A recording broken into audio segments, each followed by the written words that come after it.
जरूरी है। नमस्कार, एमएनएस न्यूज लाइव में आप सभी का स्वागत है। मैं हूं आपके साथ अर्शी अंसारी। आइए देखते हैं देश और दुनिया की तमाम खबरें। चक्रवात बिपरजॉय से काफी हद तक बच गया पाकिस्तान। बिपरजॉय ने मचाई भारी तबाही, आज गृह मंत्री अमित शाह कच्छ का दौरा। नुकसान का जायजा लेंगे गृह मंत्री अमित शाह, राजस्थान में हो रही भारी बारिश। आइए देखते हैं खबरें विस्तार से।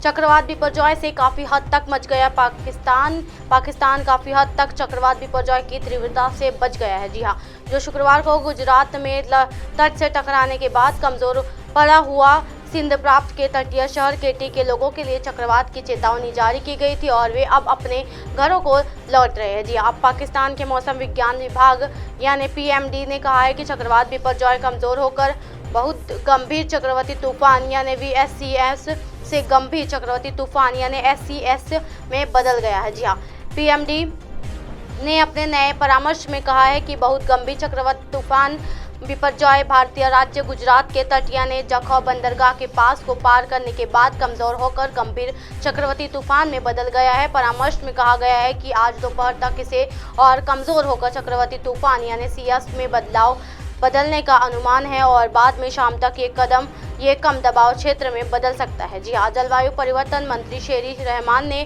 ट्वीट किया, पाकिस्तान तैयार था लेकिन काफी हद तक चक्रवात की तीव्रता से बच गया। सिंध में सुजावला जैसे तटीय इलाके समुद्र लहरों से जलमग्न हो गया लेकिन ज्यादातर लोगों को सुरक्षित स्थानों पर पहुंचा दिया गया था। उन्होंने बचाव कार्य में समन्वय के लिए संबंधित सभी अधिकारियों को धन्यवाद दिया। उन्होंने कहा कि प्रभावित लोगों को वापस उनके घर भेजने के बारे में चर्चा के लिए अधिकारी आज बैठक करेंगे।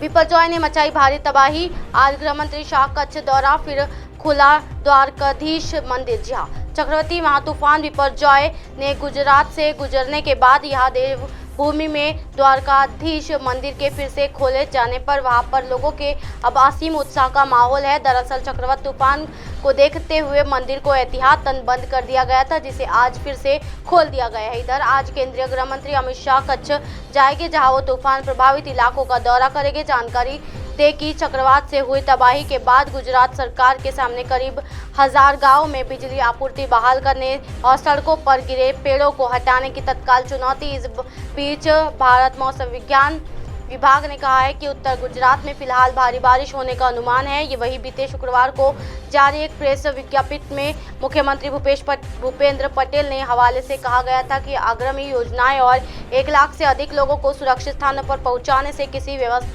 व्यक्ति की मौत नहीं हुई। विज्ञप्ति में कहा गया है कि बिजली आपूर्ति बहाल करने के लिए कच्छ, देवभूमि, द्वारका, जामनगर, मोरबी, जूनागढ़, गिर सोमनाथ, राजकोट और पारंबदर जिलों में 1127 टीम काम कर रही है। वही वन विभाग ने सड़कों पर गिरे 581 पेड़ों को हटा दिया है। जी हालांकि चक्रवाती तूफान बिपरजॉय के गुजरात के भावनगर में 2 लोगों की मौत हो गई जबकि कम से कम 23 लोगों को घायल हो गए थे। कई कच्चे और पक्के मकान ढह गए।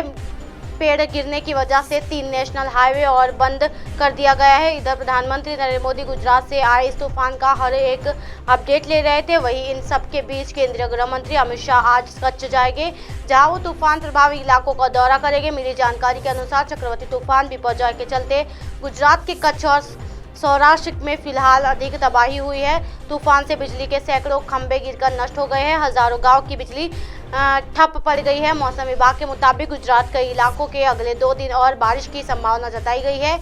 इस दौरान 80 की स्पीड से हवाएं भी चलने की उम्मीद है। नुकसान का जायजा लेंगे गृह मंत्री अमित शाह, राजस्थान में हो रही भारी बारिश। जी हाँ, भारत मौसम विज्ञान विभाग यानी IMD ने कहा है कि गुजरात के तटीय इलाकों में दस्तक देने के बाद चक्रवाती बिपरजॉय शनिवार को कमजोर होकर डीप डिप्रेशन में बदल गया और इसके अगले 12 घंटों में और कमजोर पड़ने की आशंका है। चक्रवात के प्रभाव के कारण गुजरात में काफी नुकसान हुआ है। गुजरात के भुज, कच्छ सहित कई इलाकों में पेड़ उखाड़ गए हैं, मकान ध्वस्त हो गए हैं और बिजली के खंभों के गिरने से बिजली आपूर्ति बाधित रही है। जी अब गुजरात के 8 जिलों में सबसे ज्यादा नुकसान, सौराष्ट्र और कच्छ के 8 जिलों में सबसे ज्यादा नुकसान हुआ है। मांडवी में जगह जगह पानी भरा हुआ है। गुजरात में करीब 8000 गाँव में बिजली बहाल करने की चुनौती बनी हुई है। 8 से 100 ज्यादा पेड़ अधिक आधी आंधियों की वजह से गिरे हैं, जिसके चलते कई जगहों पर रास्ते अभी भी बंद है। इन पेड़ों को रास्ते से हटाने के काम युद्ध स्तर पर चल रहा है ताकि यातायात सुचारू हो सके। इसके साथ ही करीब 500 कच्चे पक्के मकान भी तूफान में क्षतिग्रस्त हुए। इस मकानों में रहने वाले को फिर से घरों में बसाना भी सरकार के लिए बड़ी चुनौती है। जी हाँ, गृह मंत्री अमित शाह का गुजरात दौरा, स्थिति को करेंगे समीक्षा। इस बीच केंद्रीय गृह मंत्री अमित शाह आज कच्छ का दौरा करेंगे और चक्रवाती तूफान बिपरजॉय से इस नुकसान को जायजा लेंगे। अमित शाह प्रभावित इलाकों का हवाई सर्वे भी कर सकते हैं। इनके साथ गुजरात के सीएम भूपेंद्र पटेल भी मौजूद रहेंगे। चक्रवाती तूफान का आज राजस्थान में दिख रहा असर। जी हाँ, गुजरात के बिपरजॉय तूफान गुजर चुका है और अब राजस्थान के इन जिलों में आज भारी बारिश का अलर्ट है, जबकि आसपास के जिलों में भारी आंधी तूफान की आशंका जताई गई है। बाड़मेर, सिरोही, पाली, जैसलमेर, जोधपुर और जालौर में आज भी भारी बारिश हो सकती है। मौसम विभाग ने इसे लेकर रेड अलर्ट जारी किया है। किसी भी हालात में निपटने के लिए एनडीआरएफ और एसडीआरएफ की टीमें तैनात की गई है। तूफान की वजह से मानसून के भी दौर से आने की आशंका जताई जा रही है।